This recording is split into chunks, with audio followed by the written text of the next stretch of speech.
Hey guys, I wrote a blog post this morning about the battered male syndrome, specific to the case of Christopher Watts. But it got me to thinking about the cases of Joseph and Jennifer Rosenbaum. They were both convicted, actually, of felony murder in the death of little 2-year-old Layla Marie Daniel. She was a foster child, and Jennifer Rosenbaum was in law school and she was interning at the DA's office. And evidently she saw little Layla's mother's name on the court docket, and she approached her when she was in court, and she asked about the girls. Well, Jennifer had also said that she was going to run for public office. She wanted to become a county commissioner.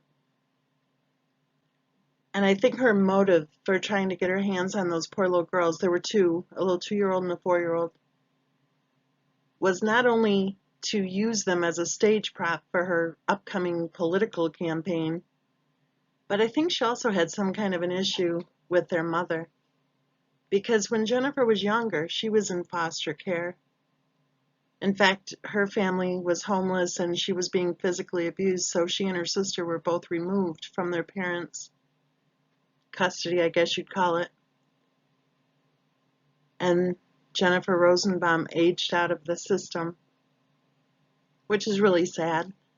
Can you imagine that, being a child who goes from foster home to foster home without ever getting adopted? So fast forward, Jennifer Rosenbaum sees another woman's name on the court docket, a name that she recognized from back when she was living in foster care herself. And she asked about her daughters, and she offered to help. Well, she got her hands on the kids really quick, too, because she complained to her supervisor. You know, she was interning at the DA's office, right? She complained to her supervisor that the foster care system was taking way too long, even though she and her husband still hadn't turned in all the required documents even to complete their application to become foster parents. So her supervisor, of course, Jennifer Rosenbaum, knew exactly who to complain to because her supervisor just so happened to sit on the board of directors for the agency.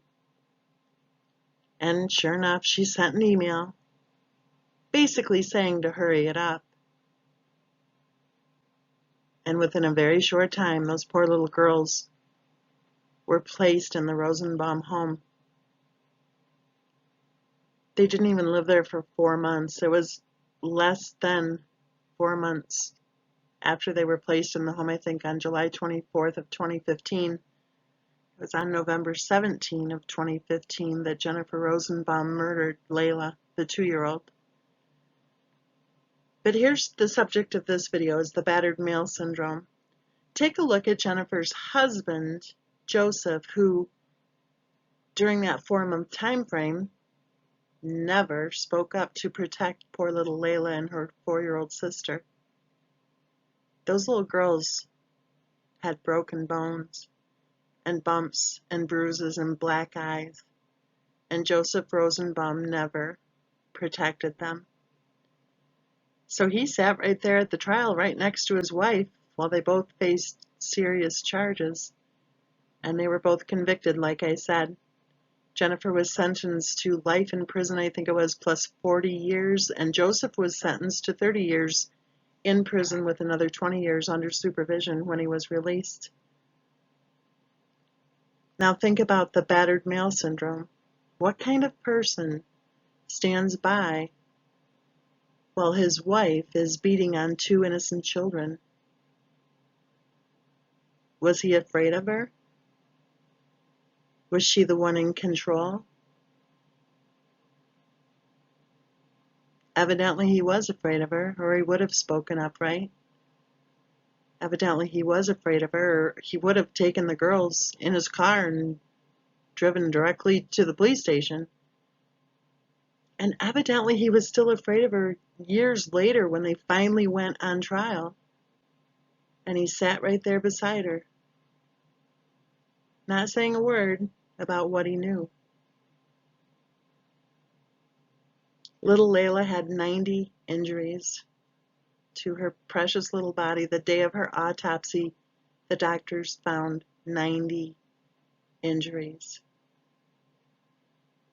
Her older sister had 15 injuries, including a broken arm that had never been treated.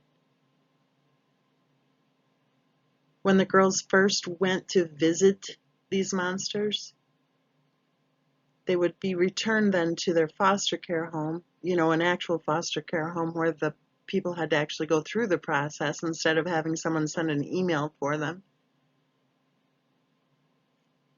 When the little girls returned, the 4-year-old would tell her foster mother that Jennifer was drinking, and that when she was drinking, she would drag them down the stairs by their arm.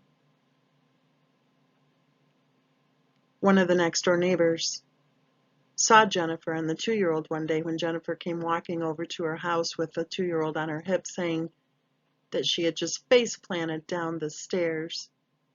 And the neighbor, who was an RN, by the way, who said that she worked at the emergency room, no less, said that she could tell by the little girl's injuries. She had black eyes. She called it raccooning around her eyes. She said that she could tell by the little girl's injuries that what Jennifer Rosenbaum was saying could not be true. Did she report her? She was a nurse. She was a mandatory reporter. It's easy to blame Joseph Rosenbaum, and rightly so. He should have protected those poor little girls from his monster wife.